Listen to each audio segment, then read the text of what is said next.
There's a place in America where people vanish into thin air, where the laws of physics bend and break, where time itself becomes unreliable. It's not a desert wasteland or a remote mountain peak. It's a rainforest. And it's been taking people for longer than anyone wants to admit. The Hoh Rainforest doesn't just swallow hikers and spit out mysteries. It remembers. Every footstep pressed into moss that's older than your grandparents. Every broken branch. Every whispered prayer from someone who realized too late that they'd walked into something they couldn't walk out of. Park rangers know this truth intimately, though you'll never hear them say it on the record. They've seen too much, found too many things that shouldn't exist. Fresh footprints appearing overnight in areas that haven't seen human traffic in months. Camping equipment from the Nixon administration discovered in pristine condition beneath trees that carbon dating proves are barely 10 years old. And perhaps most disturbing of all, the voices. Voices of missing hikers calling for help, their words echoing through the mist, years after their bodies were recovered and buried. The forest takes people, that much is certain. But the how and the why, that's where things get complicated. Because sometimes, in ways that shatter every logical explanation we have, the forest gives them back. Just not in the way you'd hope, and never, ever whole. Let me tell you what that means. The Hoh Rainforest sprawls across Washington's Olympic Peninsula like a living relic from the age of dinosaurs. We're talking about one of the largest temperate rainforests in the United States, covering roughly 24 square miles of ancient primordial woodland along the Hoh River. But calling it a forest doesn't quite capture what it really is. This isn't your typical Pacific Northwest woodland, where you can see clearly for 50 yards and hear the highway in the distance. No, the Hoh is something else entirely. Something older. Something that operates by rules we're only beginning to understand and may never fully comprehend. The trees here don't just grow, they dominate. Sitka spruces tower 300 feet into air that's perpetually thick with mist. Their trunks so massive that it would take a dozen people, hands clasped, to encircle them. Western hemlocks and Douglas firs create a canopy so dense, so impenetrable, that even on the brightest summer days, the forest floor remains locked in a twilight that feels more like dusk than noon. Stand beneath those trees, and you'll understand what I mean. The light that filters down is green, not greenish, green. The kind of light you'd see underwater, filtered through algae and depth. It does something to your perception, makes distances harder to judge, makes shadows move in ways that shouldn't be possible. Every single surface drips with life. Moss doesn't just grow here, it consumes. It hangs from branches like tattered funeral curtains, covering everything in shades of emerald and jade that seem to glow with their own bioluminescence in that filtered light. The ground beneath your feet isn't solid. It's a carpet of decomposing needles, ferns, and organic matter that's been accumulating for centuries, maybe millennia. In some places, that carpet is 6 feet deep. Fallen trees don't die here. They transform. What foresters call nurse logs become bizarre sculptures, where death and life merge so completely you can't tell where one ends and the other begins. A fallen spruce becomes the foundation for a dozen new trees, creating archways and tunnels of living wood that seem architecturally impossible. The numbers tell part of the story. The Hoh receives approximately 140 inches of rain each year. That's not a typo. Nearly 12 feet of precipitation annually, making it one of the wettest places in North America. All that moisture creates an atmosphere that exists nowhere else on the continent. Sound behaves strangely here. The moss absorbs noise with such efficiency that you can create pockets of absolute silence just by standing in the right spot. Silence so complete you can hear your own heartbeat, hear the blood rushing through your ears, hear sounds your body makes that you never knew existed. It's disorienting, psychologically unsettling in ways that are hard to articulate.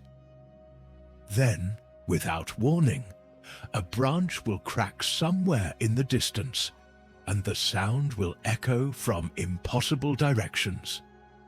Not from where the branch fell, from everywhere at once, or from inside your own head. You start to question whether you heard it at all, or whether the forest planted the sound directly into your consciousness. For thousands of years, this land belonged to the Hoh people, who still maintain their tribal lands at the mouth of the Hoh River. Their ancestors called themselves Shalat, which translates roughly to those who live on the Hoh River. According to their creation stories, they were formed here at the time of beginnings by Kawaiti, the transformer, who found them walking upside down on their hands. He turned them right side up and taught them to use tools properly, to fish, to live in harmony with the forest. But even in their oldest stories, the ones passed down through countless generations, there are warnings. Specific warnings about specific places, areas where the spirit world touches our physical reality. Places where the boundary between what is and what might be grows dangerously thin. Places where people who venture too far, or stay too long, or show disrespect might never return. The Hoh elders speak with careful precision about guardian spirits that inhabit the watershed, hidden in locations known only to those who have earned the right to that knowledge through years of training and spiritual preparation. They tell of a whale that lives in a lake somewhere deep in the valley, a creature so powerful, so spiritually charged, that anyone who witnesses it rise to the surface will drop dead on the spot, not from fear, not from shock, but from the sheer metaphysical weight of encountering something that bridges worlds. They describe ritual sites where ordinary people should never go, where the laws that govern our reality become negotiable, where disrespecting the land, taking without asking, or approaching with ill intent can bring misfortune not just to individuals, but to entire families, entire communities for generations. Modern science, of course, tries to explain the forest's mysteries through ecology and meteorology. Scientists point to the unique atmospheric conditions created by the Olympic Mountains, which force wet air from the Pacific Ocean to rise rapidly, cooling and dropping its moisture as rain. They catalogue the biodiversity: Roosevelt elk, black bears, cougars, hundreds of bird species, thousands of invertebrates.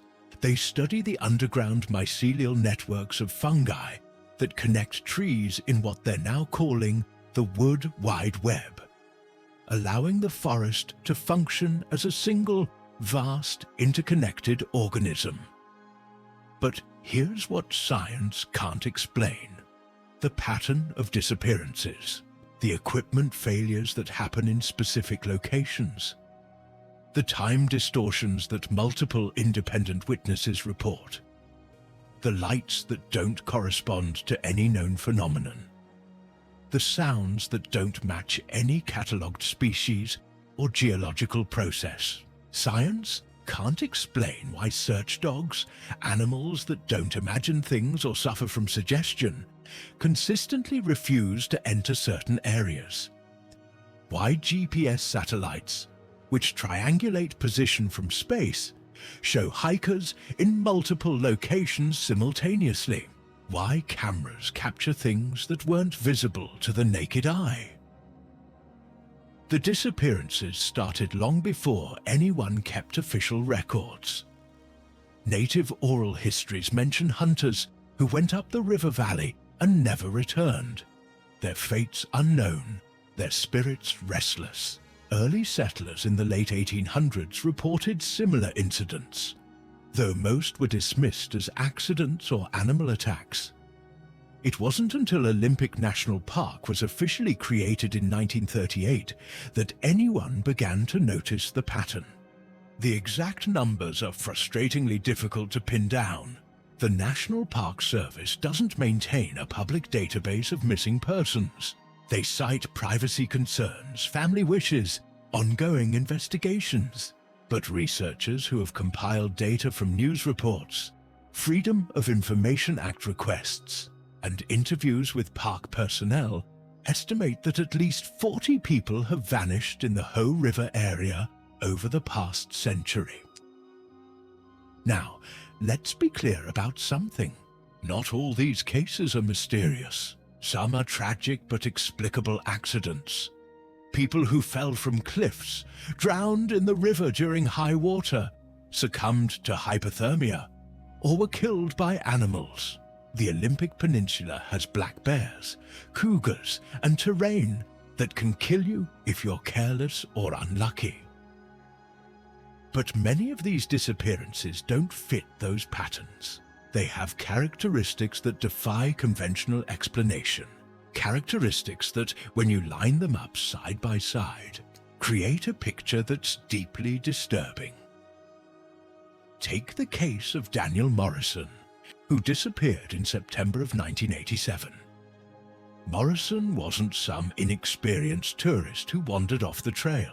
He was a seasoned outdoorsman who had hiked the Hoh River Trail dozens of times over the years. He knew every mile of the 18-mile path to Glacier Meadows. He knew where the treacherous spots were, where to watch for wildlife, where to find the best camping spots. On a clear September morning, he set out for what should have been a routine day hike. 5 miles to 5 Mile Island and back, 10 miles total. An easy walk for someone with his experience. The weather was perfect. Trail conditions were good. He told his wife he'd be back by early afternoon. He never returned. Search teams found his backpack 3 days later, sitting neatly on a fallen log approximately 3 miles from the trailhead. His water bottle sat beside it, still full. His lunch was untouched, still wrapped in its original packaging. There were no signs of a struggle. No blood, no torn clothing, no indication of panic or flight. His footprints led away from the backpack for approximately 30 feet, each print clear and distinct in the moss. Then they simply stopped, not faded away, not obscured by other tracks. Stopped. As if Daniel Morrison had been lifted straight up into the air. The moss beyond that point showed no disturbance whatsoever, no sign that anything weighing more than a few ounces had passed over it in weeks. The search teams, experienced trackers among them, were baffled. They expanded the search radius, brought in dogs, used helicopters with thermal imaging, found nothing, but there's more to Morrison's case. Details that were deliberately kept from the public, shared only with his immediate family and investigating officers. 2 weeks before his disappearance, Morrison began having dreams. Vivid, recurring dreams that grew more intense each night. In these dreams, he was walking through the Hoh Rainforest when he heard someone calling his name. The voice came from deep in the trees, speaking in a language he didn't recognize, but somehow understood was meant specifically for him. Each night, the dream became more detailed, more real. He could smell the wet moss, feel the moisture in the air condensing on his skin, and sense the weight of the canopy above him. The voice grew clearer, more insistent. On the last night before his hike, he told his wife he had seen himself, in the dream, standing in a grove of ancient cedars, reaching toward something bright, something that filled him with a longing he couldn't articulate. Then he woke up, drenched in sweat, his heart racing. His wife begged him not to go hiking. Something about the dreams terrified her, in ways she couldn't explain. But Morrison laughed it off. He was a rational man. Dreams were just dreams, neurons firing randomly during sleep. He'd hiked that trail 100 times. Nothing was going to happen. After Morrison vanished, his wife received 3 phone calls. They came exactly 1 week apart, always at 11:47 p.m. When she answered, she heard only static and what sounded like wind moving through trees. White noise, natural sounds. But on the 3rd call, just before the line went dead, she swore she heard her husband's voice, very faint, almost buried in the static, speaking a single word: lost. The calls stopped after that. When the phone company investigated at the request of the police, they found no record of these calls ever being placed. No number, no origin point, no electronic fingerprint whatsoever. As far as the telecommunications infrastructure was concerned, those calls never happened. Daniel Morrison's case remains officially open, classified as a missing person rather than a death, because no body was ever recovered. His wife died in 2003, never knowing what happened to her husband. But Morrison isn't unique. Let me tell you about Sarah Whitmore and James Patterson. In the summer of 2003, Whitmore and Patterson were graduate students in botany at the University of Washington. They were conducting field research in the Hoh Rainforest, cataloguing moss species and their distribution patterns for their dissertations. Both were experienced field workers who had spent months in various forests throughout the Pacific Northwest. On a Thursday afternoon in July, they were working along a well-maintained trail about 2 miles from the visitor center. The forest had been full of normal sounds, birds singing their territorial declarations, insects buzzing through the filtered light, the distant rush of the river, the occasional crack of a branch falling somewhere in the depths. Then, according to both their accounts, everything stopped, not gradually, instantly, as if someone had pressed a mute button on the entire forest. The birds went silent mid-song. The insects vanished. Even the river seemed to hold its breath. Whitmore later described it as feeling like the silence was pressing against her eardrums, creating actual physical pressure. They looked at each other, confused and suddenly afraid, though neither understood why. Then they heard footsteps. Heavy, deliberate footsteps circling their position. Not running, not stumbling, walking with purpose, with intelligence, in a slow circle that kept whatever was making them just out of sight behind the wall of green vegetation. Patterson called out, thinking it must be another hiker or a park ranger checking on them. His voice sounded flat, dead, absorbed by the moss before it could travel more than a few feet. No one answered. The footsteps continued for several minutes, maintaining their circular pattern, never getting closer but never moving away. Both students stood frozen, their field notebooks forgotten, their hearts pounding. The footsteps had weight. They could hear branches snapping, hear the heavy impact of something massive pressing into the forest floor. But they never saw what was making them. Then, as suddenly as it began, the footsteps stopped. For perhaps 10 seconds, the unnatural silence continued. Then, like someone flipping a switch, the normal sounds of the forest rushed back. Birds resumed singing from the exact point they'd stopped. Insects reappeared. The river's voice returned. Whitmore and Patterson packed their equipment with shaking hands and headed back to the visitor center, walking quickly, not quite running but close. But there's more to their story, details they only shared years later, after both had left academic science for other careers. Before the footsteps started, both students had seen something moving between the trees, something tall, perhaps 8 feet, that seemed to shimmer like heat waves rising from summer asphalt. It wasn't transparent exactly, but nearly so. They could see the forest through it, but distorted, warped, as if they were viewing the trees through rippled glass. The figure moved slowly, deliberately, stopping occasionally as if examining the vegetation. Its movements had an alien quality, a wrongness that Whitmore struggled to articulate even years later. It didn't move like an animal. It didn't move like a person. It moved like something pretending to be physical, something that had studied how matter behaves and was imitating it imperfectly. When the figure turned toward them, they both saw what might have been a face. Neither could describe it clearly, then or now.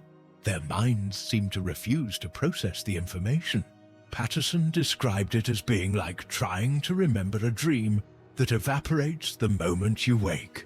Whitmore said it was like looking directly at something your brain insists isn't there, creating a cognitive dissonance so severe it bordered on painful. That's when the forest went silent. That's when the footsteps began. They never saw the shimmering figure again, but both were convinced it had been watching them the entire time they heard those heavy, circling footsteps.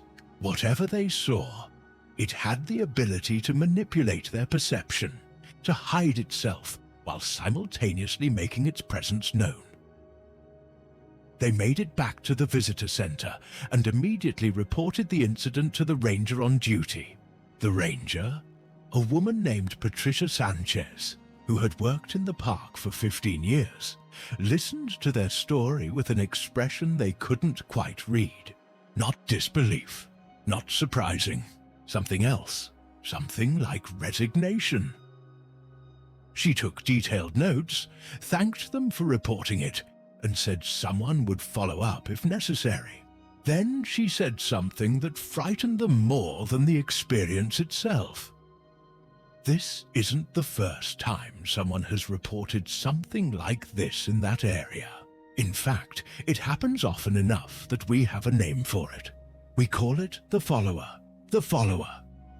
Park rangers don't talk about the follower in official reports or public forums. But among themselves, particularly rangers who have worked the Hoh district for more than a few seasons, the follower is accepted as simply part of the job. Something you learn about, something you learn to respect, something you learn not to discuss with outsiders who wouldn't understand. The follower manifests as footsteps that pace you as you walk the trails, maintaining a consistent distance, always just out of sight. Sometimes it's behind you, sometimes beside you, occasionally disturbingly in front of you. The footsteps match your pace exactly. When you stop, they stop. When you start again, they resume. Some rangers report hearing breathing, heavy and labored, as if whatever is making the footsteps is carrying an enormous weight. Others describe a sensation of being watched by something immense, something ancient, something that sees you far more clearly than you see it. The follower doesn't harm people, as far as anyone knows, but its presence creates a deep primal fear that borders on panic. People who encounter it often leave the park immediately, cutting trips short, abandoning camping gear, driving away with a desperate urgency they can't fully explain. But the follower is just one manifestation of what happens in the Hoh Rainforest. There are others, many others. The lights, for instance. Since at least the 1960s, people have reported seeing unusual lights deep in the forest at night. Not flashlights, which have a specific quality and movement pattern. Not campfires, which flicker and stay in one place. These are soft, pale glows that move through the trees with obvious purpose and intelligence.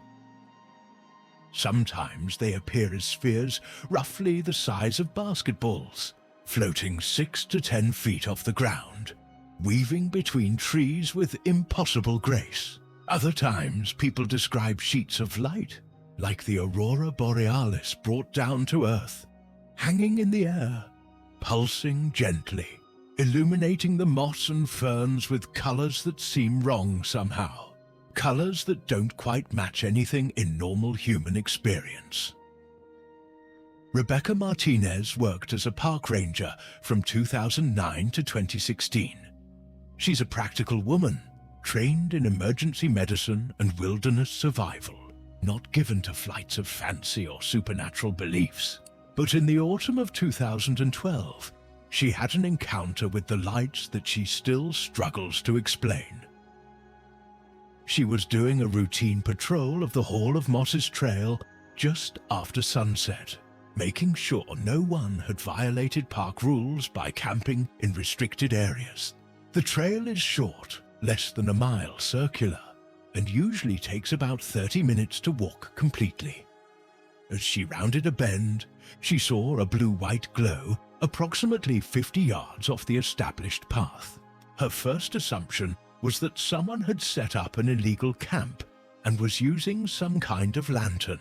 She called out, identifying herself as a park ranger, prepared to issue a citation. The light didn't respond, didn't move, just hung there, pulsing gently, casting strange shadows that seemed to move independently of the light source. Martinez pushed through the undergrowth to investigate, using her flashlight to navigate the thick vegetation. As she got closer, the mysterious light suddenly intensified, becoming so bright she had to shield her eyes. So bright it hurt to look at even through her closed eyelids. Then it vanished, completely, instantly, as if it had never existed. When she could see again, Martinez found herself standing in a small clearing she didn't remember entering. Her radio crackled with static. Her GPS unit showed her position as approximately a quarter mile from where she should have been, though she couldn't recall walking that far. Most disturbing of all, when she checked her watch, it showed 45 minutes had passed, but she could only account for perhaps 5 minutes of time. 40 minutes had simply disappeared. Martinez never filed an official report about this incident. She knew how it would sound.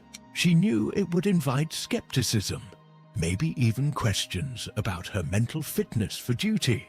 But she began quietly asking other rangers if they had experienced anything similar. To her surprise, many had stories.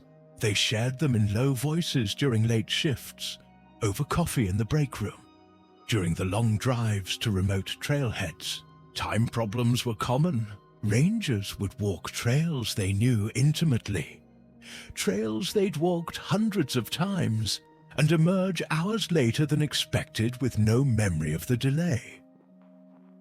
Some described suddenly feeling lost in places they could navigate in their sleep, as if the forest had rearranged itself while they weren't looking. Others talked about locations where radios and GPS units would fail simultaneously, creating zones of complete technological blackout that didn't appear on any map and couldn't be predicted. Still, others mentioned what they called dead spots, areas where the forest seemed to be watching them with active malevolence, where the air felt thick and hostile, where every instinct screamed at them to leave immediately. Scientists have attempted to explain these phenomena through various theories. Ball lightning, they suggest, might account for some of the lights, though ball lightning is rare and poorly understood, and the forest's lights appear far more frequently and behave far more intelligently than ball lightning should. Pockets of carbon dioxide released from decomposing organic matter might affect memory and perception, creating confusion and time distortions. But no one has actually found such pockets in the relevant areas, and carbon dioxide doesn't explain the GPS failures or radio malfunctions. Magnetic anomalies in the bedrock might interfere with electronic equipment, but geological surveys show nothing unusual about the area's magnetic field. The rock here is ordinary, unremarkable, containing no concentrations of ferrous materials that would create the kind of interference reported. Dr. Patricia Ruiz, who teaches atmospheric physics at the University of Washington, has spent more than a decade studying the Hoh Rainforest. She believes the unique combination of moisture, temperature, and atmospheric pressure might create rare electrical phenomena that we don't fully understand yet. She points to the forest's extreme humidity, which creates an atmosphere almost constantly saturated with water vapor. She notes the temperature inversions that occur regularly, where layers of warm and cold air create distinct boundaries. She references studies showing that forests generate their own electrical fields through the movement of water through plant tissue. Perhaps, Dr. Ruiz theorizes, under certain conditions, these factors combine to create plasma phenomena, brief electrical events that manifest as lights and create electromagnetic fields strong enough to interfere with electronics and possibly even affect human neurology. She also suggests that infrasound, sounds below the threshold of human hearing, might play a role. Infrasound can be generated by wind moving through certain geological formations, by the movement of large masses of water, or by unknown processes in the forest itself. Studies have shown that infrasound can create feelings of unease, fear, and even panic in humans. It can cause visual hallucinations, create the sensation of being watched, and produce a variety of physical symptoms from nausea to disorientation. But even Dr. Ruiz admits these explanations feel incomplete. In 2018, she gave a presentation at a paranormal research conference where she discussed her own unexplained experience in the forest. She was conducting atmospheric measurements near the Hoh River, using sophisticated equipment to analyze air quality and particle concentration. While working, she heard what sounded like music. Not a song exactly, but patterns of notes that seemed to emanate from the trees themselves. The melody, if it could be called that, had an alien structure, unlike any musical tradition she knew. She recorded 15 minutes of audio, capturing the sounds clearly on her digital recorder. But when she played it back later in her laboratory, all she heard was static. The recording was corrupted in ways that made no technical sense. The file structure was intact, but the audio data had been replaced by white noise. She tried to recover the original audio using forensic software, failed completely. Whatever she had recorded in that forest, some process had erased it, leaving only noise behind. The indigenous explanation for these phenomena is both simpler and more complex than scientific theories. Maria Proudfoot, a Hoh elder and cultural keeper, explains it this way. The forest is exactly what it appears to be. It's a place where different worlds meet, where the boundaries between realities grow thin.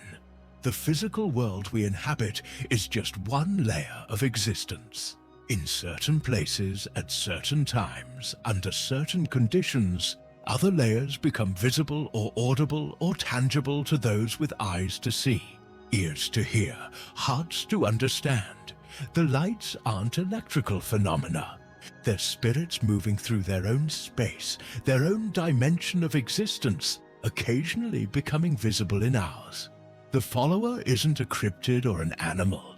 It's a guardian, a watcher, testing those who enter its territory, judging their intentions, deciding whether they should be allowed to continue or whether they should be turned away. The time distortions happen when someone accidentally steps between worlds, when they cross a threshold they didn't know existed, and spend time in a space where minutes pass differently, where the rules governing cause and effect don't quite align with the rules we know. These aren't superstitions or folk tales passed down through ignorant generations. They're observations, knowledge accumulated through thousands of years of living intimately with this forest, of learning its rhythms and respecting its power. The Hoh people have maps, though not the kind you'd find in a park office. These maps are passed down through oral tradition, through stories and songs, through teachings given to those who have earned the right to receive them.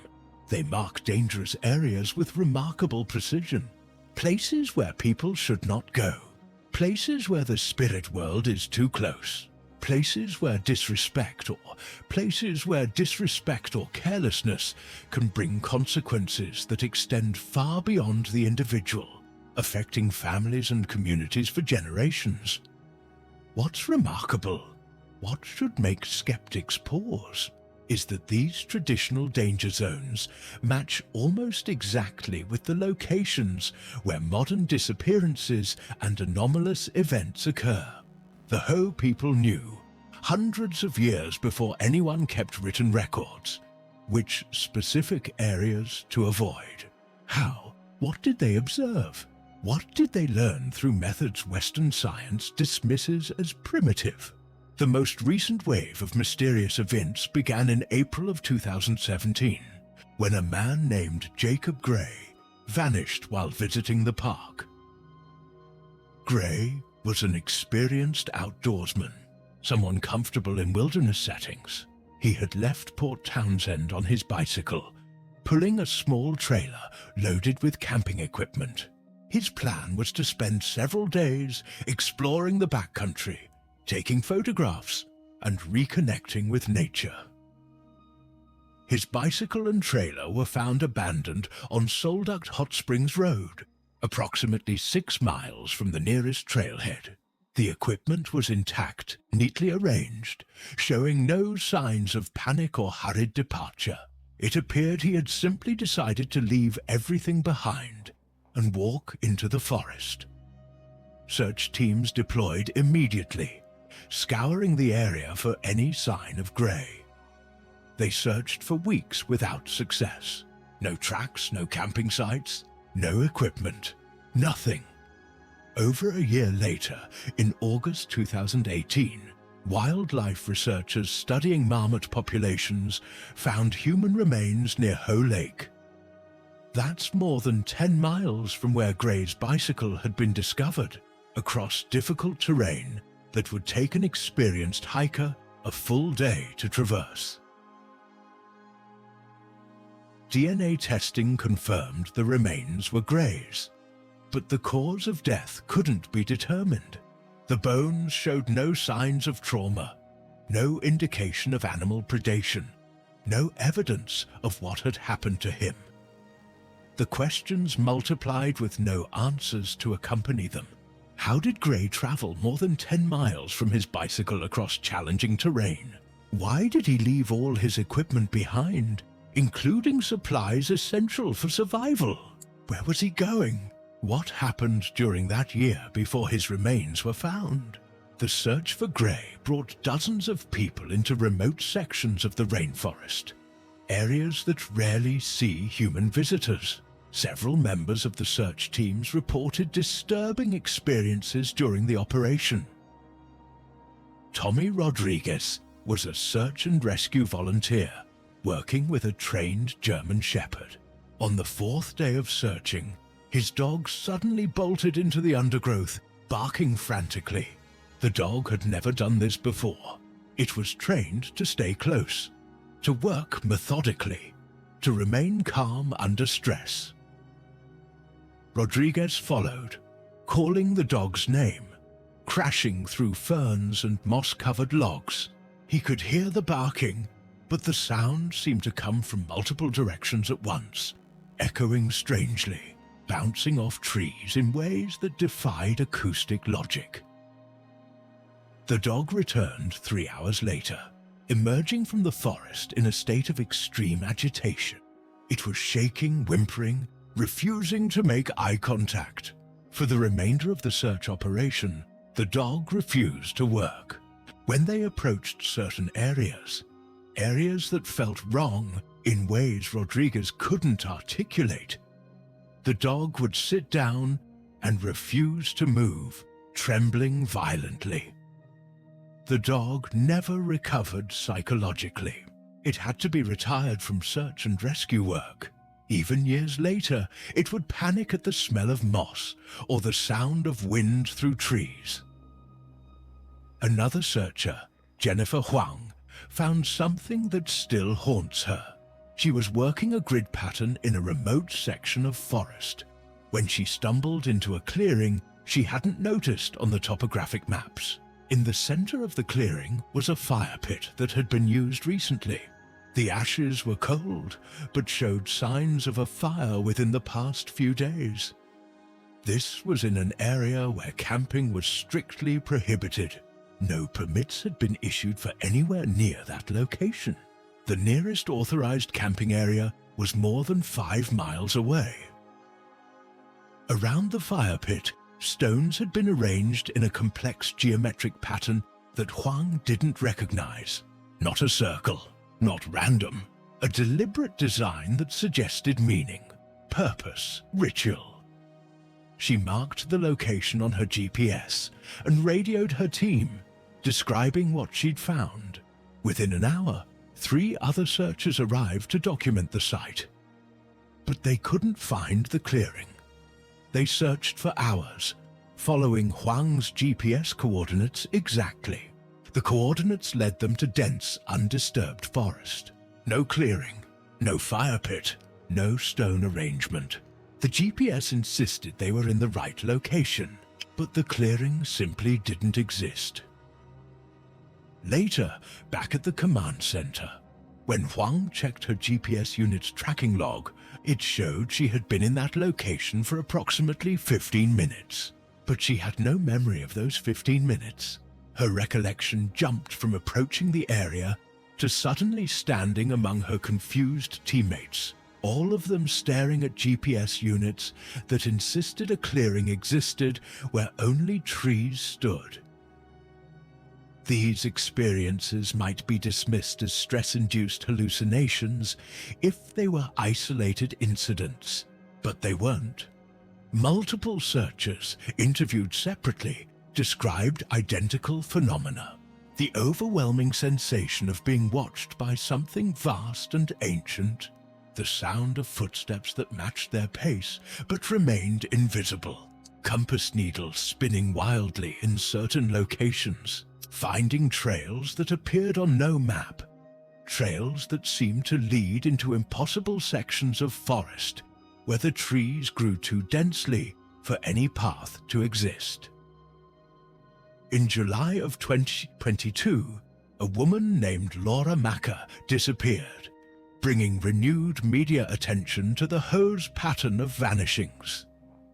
Macker was an experienced solo hiker with years of backcountry travel under her belt.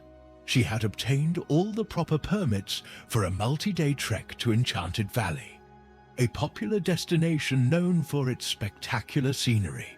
Her itinerary was clear. Her family knew exactly where she was supposed to be and when she was supposed to return. When she didn't check in as scheduled, authorities were notified immediately. The search operation was massive, involving 19 different agencies. They deployed ground teams, search dogs, helicopters with thermal imaging, drones equipped with high-resolution cameras, and boats to search the river. Despite this unprecedented effort, they found nothing. Not a single piece of equipment, not a footprint, not a broken branch to indicate where she might have left the trail. Laura Macker had simply vanished as if she had never existed. What makes Macker's case particularly baffling is that she was hiking one of the most popular trails in the park. The route to Enchanted Valley is well maintained, clearly marked, and used by dozens of people every week during the summer months. How does someone disappear completely from such a heavily trafficked area? Search teams covered every possible route she might have taken. They explored areas far off the trail, places someone would have to deliberately choose to enter. They searched with a thoroughness born of desperation and professional pride. They found absolutely nothing. Mike Torrance has worked search and rescue operations in Olympic National Park for 22 years. He's a pragmatic man who's seen death in multiple forms, who understands the mathematics of wilderness survival, who knows how quickly a situation can go from manageable to fatal. He acknowledges that the Hoh Rainforest creates unique challenges for search operations. The vegetation is so thick that a body could be lying just feet from a trail and remain invisible.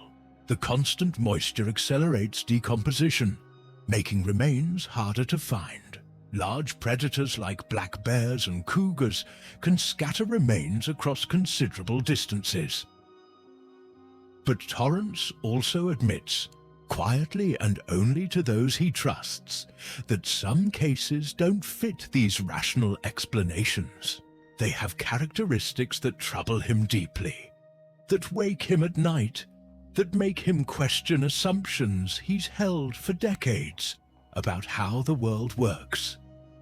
He won't discuss this officially, but in private conversations, over drinks after particularly difficult searches, he's mentioned that there are sections of the forest where experienced search and rescue personnel won't work alone, not because of official policy, not because of documented dangers, because of something he carefully describes as atmospheric anomalies.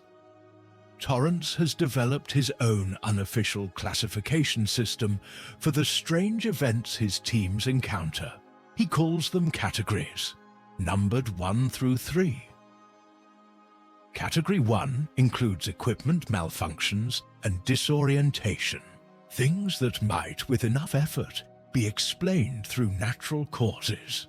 Compass problems due to local magnetic variations, GPS failures from satellite line of sight issues. People get confused by the uniform landscape of the forest. Category 2 involves what he terms sensory anomalies. The forest. Category 2 involves what he terms sensory anomalies. Hearing voices where no one exists. Seeing movement that can't be tracked to any source. Feeling watched by something that remains invisible. Experiencing time distortions where hours pass in what feels like minutes, or minutes stretch into subjective hours. Category 3, which he's discussed only with his closest colleagues, involves what he reluctantly calls reality inconsistencies. These are incidents where the physical world doesn't behave according to the laws that should govern it. Trees appearing and disappearing. Trails that lead to different destinations each time they're walked. search teams found fresh footprints of missing persons days after those persons were confirmed dead, after their bodies were recovered and identified. In September of 2020, Torrance's team experienced a Category 3 event that still troubles him profoundly. They were searching for a missing child, a 7-year-old boy who had wandered away from a family camping trip near the South Fork of the Hoh River. The search had been ongoing for 3 days. Hundreds of volunteers were combing the forest in carefully coordinated grid patterns. Every hour that passed decreased the likelihood of finding the child alive. On the evening of the 3rd day, one of Torrance's most experienced searchers, a woman named Amanda Chen, radioed in. Her voice was shaking, barely controlled panic evident even through the static. She had found the child's backpack hanging from a tree branch approximately 15 feet off the ground. The backpack was bright red, impossible to miss, hanging there like a flag. But that wasn't what had terrified Chen. On the ground below the tree, drawn in the dirt with perfect precision, was a detailed map of the entire search area. The map showed the topography, the trails, and the river, and marked on the map with X symbols were the exact positions of every search team currently in the field. Chen radioed in her position. The X on the dirt map matched her location exactly, accurate to within a few yards. As she watched frozen in place, a new X appeared in the dirt. It drew itself, lines appearing in the soil with no visible instrument creating them. The new X marked her precise location. Chen ran. She abandoned all search protocols and ran, crashing through the forest in blind panic, her radio falling from her belt, her GPS unit left behind in her terror. When Torrance and his team reached the location an hour later, they found nothing. No backpack in any tree. The ground showed no signs of disturbance, no map drawn in the dirt, no indication that anyone had been there recently. They found Chen a quarter-mile away, sitting with her back against a tree, shaking uncontrollably, unable to speak coherently for several hours. The child was found the next morning, sitting calmly by the visitor center, completely unharmed. He had no memory of the previous 3 days. His clothes showed no signs of being in the forest, no dirt, no plant material, no wear. He couldn't explain where he'd been or how he'd gotten back to the visitor center. When asked what he remembered, he said only that the trees were nice and that the lady with the green dress sang songs.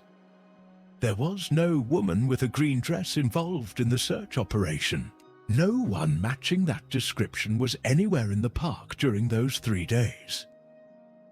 Enough credible witnesses have reported these anomalies that some researchers are now taking them seriously, approaching them not as folklore or mass hysteria, but as genuine phenomena requiring investigation. Dr. David Steinberg is a psychologist who specializes in the study of wilderness disappearances. Over the past 15 years, he has interviewed dozens of people who experienced unusual events in the Hoh Rainforest. Their testimonies, collected independently and compared systematically, show remarkable consistency. The sudden, absolute silence, the sensation of being observed by something immense and invisible, the sense that the forest itself possesses awareness, that it knows they're present and is responding to their presence. Most intriguingly, many witnesses report identical physical sensations before anomalous events occur. A tingling in their fingers and toes progressing up their limbs, a metallic taste in their mouth, like touching a battery to their tongue, a pressure in their chest that makes breathing difficult. These are the same sensations people report experiencing moments before being struck by, Lightning. Dr. Steinberg has developed a controversial theory he calls cognitive bleeding. He proposes that in certain environments, under certain conditions, the boundary between internal mental experiences and external physical reality becomes permeable. The Hoh Rainforest, with its extreme sensory characteristics, the sound-absorbing moss, the filtered green light, the constant white noise of rain and wind, the lack of familiar reference points, might create conditions where thoughts and perceptions can somehow manifest in physical space. This would explain why people's expectations seem to influence what they encounter. Those who have heard stories about lights are more likely to see lights. Those who fear being followed are more likely to hear footsteps. The forest, in this model, acts as a kind of amplifier for consciousness, making internal experiences externally real. But this theory struggles to explain why multiple people experience identical phenomena simultaneously. It doesn't account for physical evidence like footprints and GPS malfunctions. It doesn't explain why animals, which presumably don't have expectations about supernatural forest entities, also react with fear in certain areas. Dr. Steinberg's more recent research focuses on naturally occurring electromagnetic fields. He believes the forest might generate powerful electrical fields through the interaction of flowing water, mineral concentrations in the bedrock, and the bioelectrical activity of millions of living organisms. These fields, if strong enough, could affect human neurology. They might interfere with the temporal lobe, the part of the brain responsible for processing sensory information and maintaining spatial awareness. This could explain disorientation, time distortions, and even hallucinations.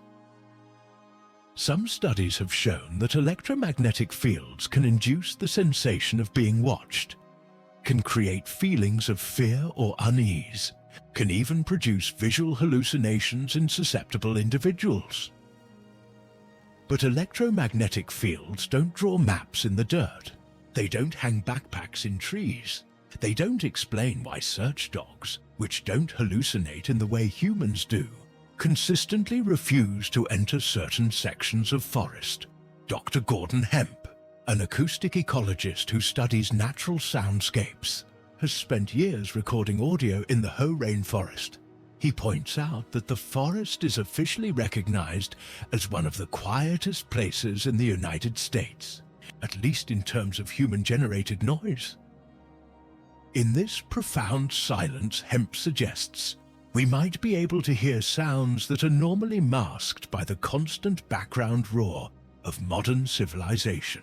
Sounds that exist all the time, but which our ancestors heard, and we've forgotten how to perceive. Hemp has recorded sounds in the Hoh that he cannot explain through any known natural process.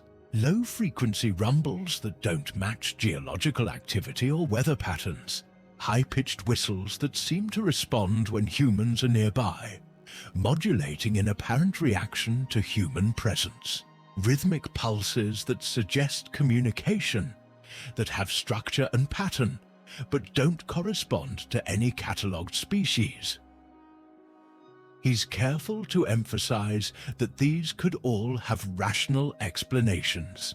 But after thousands of hours spent in forests throughout North America, after recording and analyzing countless hours of audio, he's convinced there's something happening in the Hoh that current scientific understanding cannot adequately explain. Perhaps the most compelling evidence comes from comparing modern experiences with traditional indigenous knowledge. The Hoh people have lived in this forest for thousands of years. Their oral traditions consistently warn about specific dangers in specific locations. And modern disappearances, modern anomalous events, occur in exactly the areas their traditions mark as spiritually dangerous. They speak of places where the spirits of the dead linger, unable or unwilling to move on to the next world. Places where ancient powers still hold dominion. Places where the rules governing ordinary reality can bend or break under the right circumstances. They don't present these as myths or metaphors.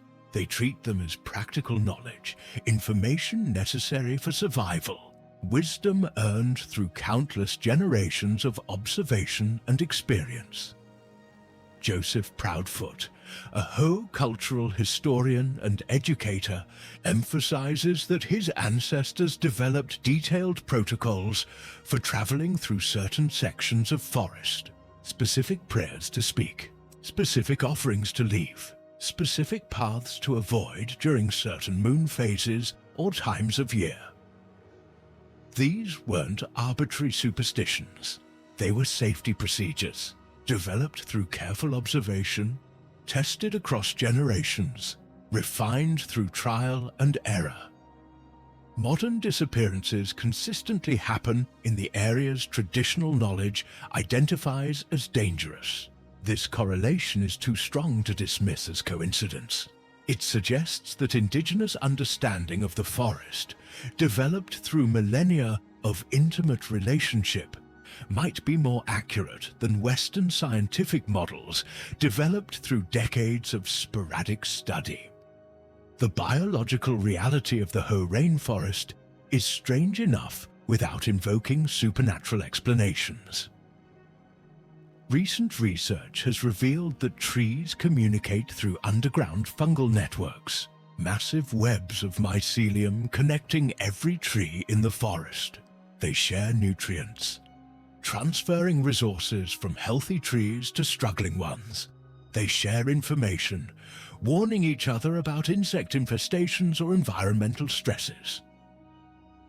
Mother trees, the largest and oldest specimens, recognize their own offspring and preferentially send them resources through these fungal networks. Trees can detect when they're being attacked by insects and respond by producing defensive chemicals. They can distinguish between different types of threats and modify their responses accordingly. If trees can do all this, what else might the forest be capable of? Some researchers are beginning to explore a radical hypothesis. Perhaps consciousness, awareness, the quality of having subjective experience, isn't limited to organisms with brains and nervous systems. Dr. Monica Galliano's controversial experiments suggest that plants can learn, can remember past experiences, and can make decisions based on that memory. Dr. Suzanne Simard's groundbreaking work on forest intelligence demonstrates that forests function as interconnected systems with emergent properties that resemble awareness. If these researchers are correct, if consciousness can exist in forms radically different from animal consciousness, then the Hoh Rainforest might be one of the most complex information processing systems on the planet. This raises profound and unsettling questions about what people experience there. The light's attempts at communication from a fundamentally alien intelligence? Is the follower a kind of immune response? The forest identifying and tracking foreign elements within its system? Are the missing people victims of misunderstanding? Casualties of failed communication between two entirely different types of consciousness? These questions sound like science fiction, but serious researchers with impeccable credentials are discussing them as they attempt to understand the growing body of evidence that forests are far more than collections of individual trees. The practical implications are staggering. If the forest possesses some form of awareness, how should we interact with it? What ethical obligations do we have? How do we study its mysteries without causing harm to something we don't understand? How do we protect human visitors while respecting an entity that might have its own form of agency?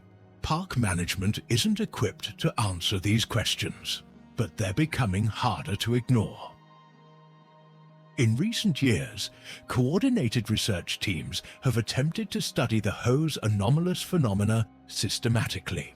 A collaborative group from the University of Washington, funded through a combination of private grants and National Science Foundation money, has installed sophisticated monitoring equipment throughout the forest. They're recording everything: electromagnetic fluctuations, infrasound frequencies, unusual light spectra, gravitational variations, seismic activity too subtle for conventional instruments to detect. Their preliminary results, while not conclusive, are deeply intriguing. They've detected electromagnetic spikes that correlate temporally with reported sightings of mysterious lights. They've recorded infrasound pulses that precede feelings of fear and unease in test subjects by approximately 45 seconds. They've documented instances where multiple GPS units from different manufacturers using different satellite constellations simultaneously displayed incorrect positions by nearly identical amounts, suggesting some kind of localized spatial distortion. Dr. Ronald Vega, who leads the research team, shared an incident that his group doesn't discuss in academic papers or public presentations. In August of 2023, they established an array of sensors in an area known for frequent anomalies. The equipment represented the cutting edge of environmental monitoring technology, designed to detect everything from ionizing radiation to microscopic fluctuations in air pressure, to quantum-level variations in local space-time geometry. At exactly 3:33 a.m. on August the 17th, every single sensor triggered simultaneously. The readings they captured showed something that should be impossible. For precisely 17 seconds, the sensors detected conditions where fundamental physical laws appeared to break down. Gravity fluctuated wildly, varying by up to 30% from normal within fractions of a second. Electromagnetic fields reversed polarity multiple times. Temperature sensors showed readings of both 40 degrees and 480 degrees Fahrenheit simultaneously, which is thermodynamically nonsensical. Atomic clocks, synchronized to GPS time signals, showed different times drifting apart and then snapping back into sync when the event ended. Then, at exactly 3:33:17 a.m., everything returned to normal. All sensors showed baseline readings as if nothing had occurred. They checked the video cameras they had positioned around the sensor array. The footage showed those 17 seconds as complete darkness, not low light, not visual noise, pure black, as if light itself had ceased to exist in that location. But the audio continued. The recordings captured sounds during those 17 seconds. Voices speaking in unison, too many to count, saying words in no language anyone on the team recognized. When they sent the audio to linguists, including specialists in dead languages and reconstructed proto-languages, no one could identify it. One linguist, Dr. Sarah Patel from Stanford, noted that the audio had statistical properties consistent with language. It wasn't random noise. It had syntax, phonological patterns, semantic structures, but it wasn't any language currently spoken or known to have been spoken in human history. Perhaps most disturbing, when they analyzed the waveform of the voices, they found something impossible. The voices were speaking forward and backward simultaneously. The audio was temporally symmetric, sounding identical whether played forward or in reverse. This is not possible for any known form of human speech. The research team hasn't published these findings. They know how it would be received. They know their careers, their reputations, their funding would be jeopardized, so they continue collecting data, building a case that might eventually be strong enough to withstand inevitable skepticism. There's also the matter of the ultrasonic and infrasonic recordings. In 2021, a sound engineer named Bradley Cooper came to the Hoh specifically to record what he called pure nature, natural soundscapes untainted by human presence. He brought sophisticated equipment capable of capturing frequencies far beyond the range of human hearing, from deep infrasound below 20 Hz to ultrasound above 20,000 Hz. What he recorded changed his understanding of what might be possible. In the ultrasonic range, he captured something that sounded like communication, not the echolocation clicks of bats, not the ultrasonic vocalizations known to occur in some rodent species. This was structured, complex, patterned, sounds that repeated with variations, that seemed to respond to each other, that had the mathematical signatures of language. When he slowed the recordings down into the audible range, they sounded almost like whale song, but far more intricate. He sent samples to marine biologists who study cetacean communication. They confirmed the sounds resembled whale vocalizations in structure, but were far more complex, containing nested hierarchies of information that whale songs don't possess. Cooper also recorded phenomena in the infrasonic range, below the threshold of human hearing. These were rhythmic pulses that seemed to emanate from the ground itself, from the forest as a whole.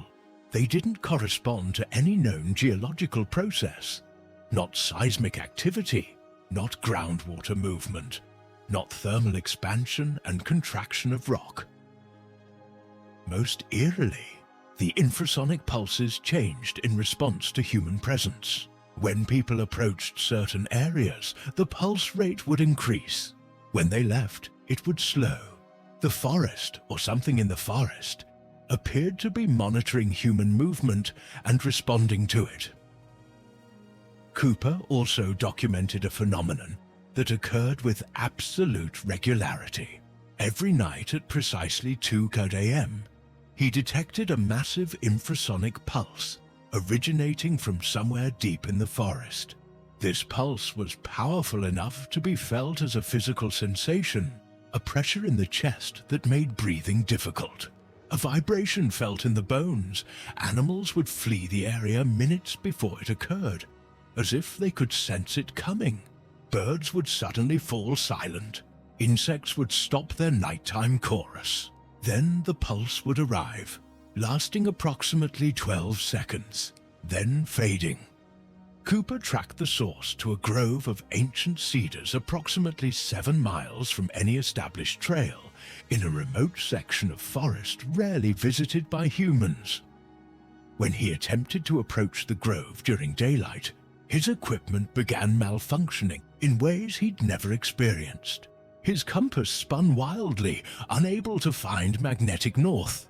His GPS unit displayed his position as being in multiple locations simultaneously, sometimes showing him hundreds of miles away, sometimes placing him in the middle of the Pacific Ocean. His recording equipment produced nothing but white noise, even though he could hear normal forest sounds with his ears.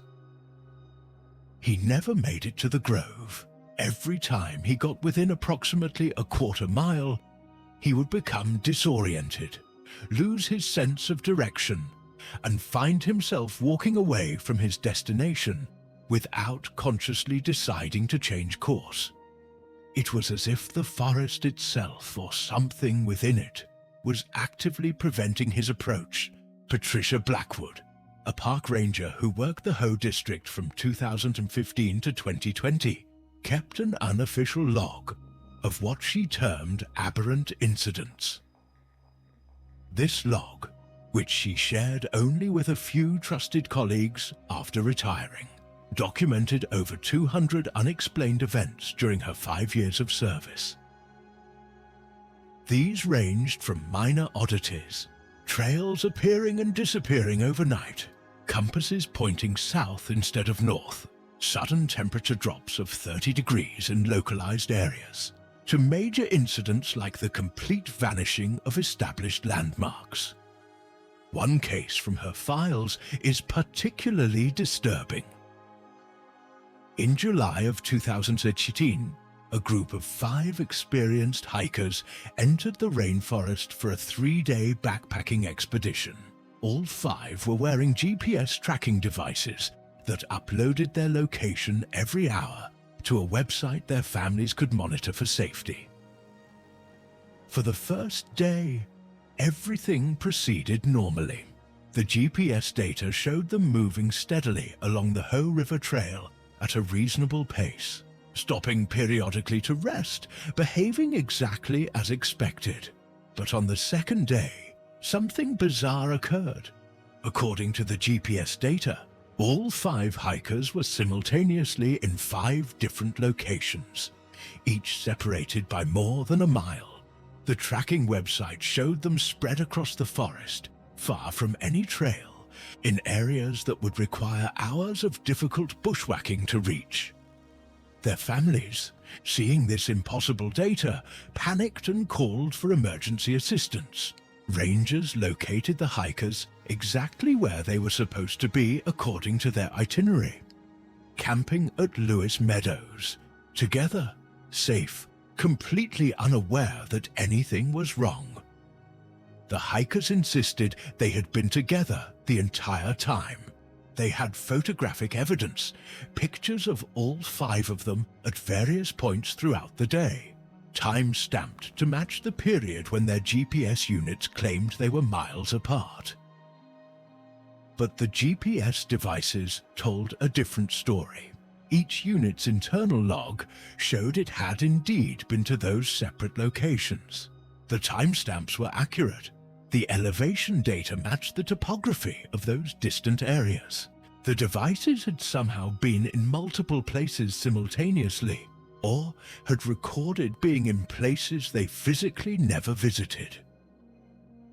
Blackwood also documented numerous cases of what she called temporal inconsistencies. Hikers would leave the visitor center at 9:12 a.m., walk what felt like 2 hours, and return to discover it was now 4:00 p.m. 5 hours had passed, though they could only account for 2.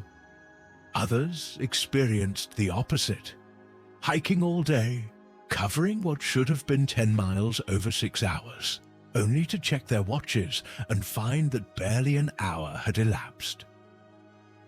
She noted that these time distortions occurred most frequently near certain geographical features, a distinctive basalt formation called the Devil's Pulpit, a grove of oddly twisted hemlocks known locally as the Spiral Garden, and a section of river where the water appears, due to optical illusion or something stranger, to flow uphill.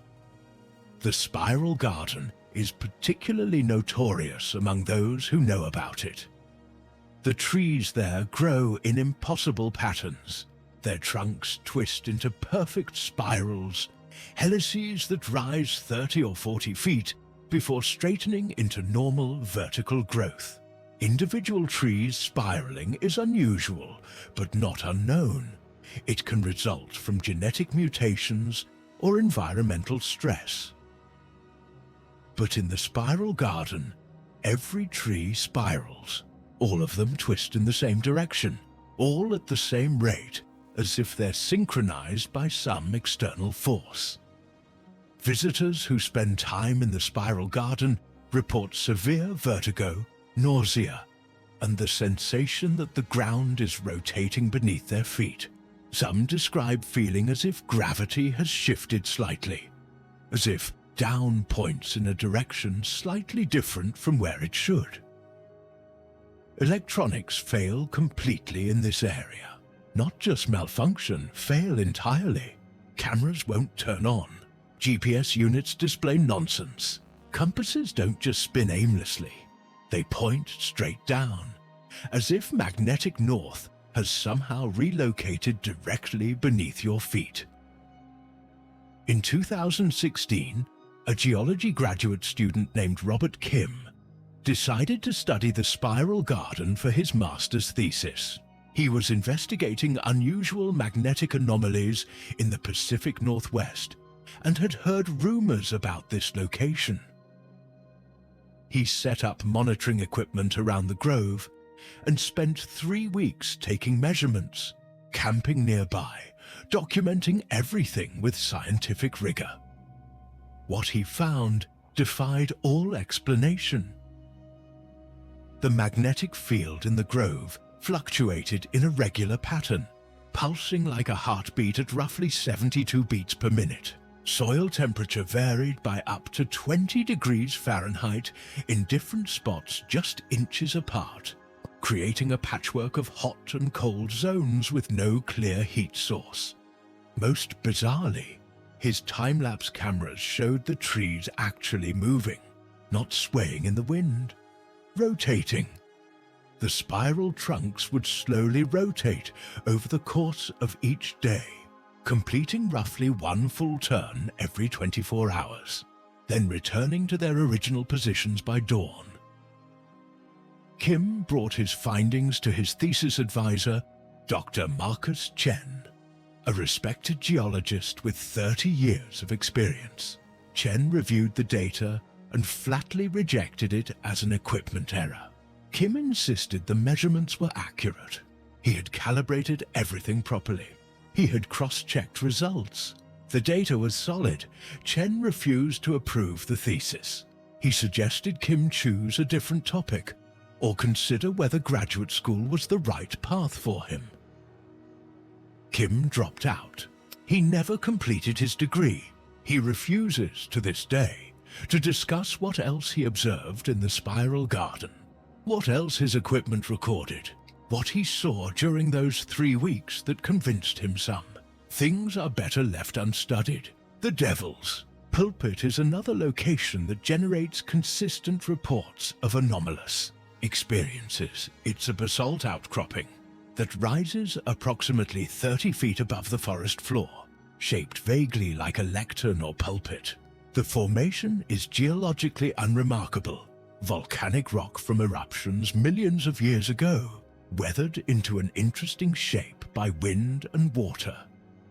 But local tribes avoided this location long before European settlers arrived. They called it a place where the spirit world pressed too close to the physical world, where shamans could speak to entities that existed beyond normal perception, where ordinary people risked harm or madness if they stayed too long. Modern visitors report hearing voices when they stand on the Devil's Pulpit, sometimes in English, though the words are unclear.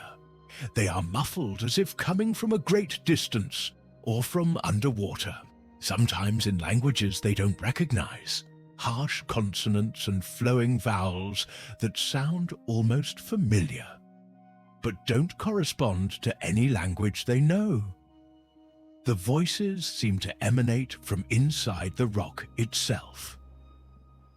In August of 2019, a tourist named Ashley Hernandez was visiting the park as part of a solo road trip up the west coast. She maintained a travel blog, documenting her experiences with photos and videos. She hiked to the Devil's Pulpit and climbed onto the rock formation to record a video for her blog. Her footage, which she initially posted before taking it down hours later, shows her talking to the camera, describing the location and the local legends. Then she stops mid-sentence, her eyes widening, her expression shifting from cheerful to terrified in an instant.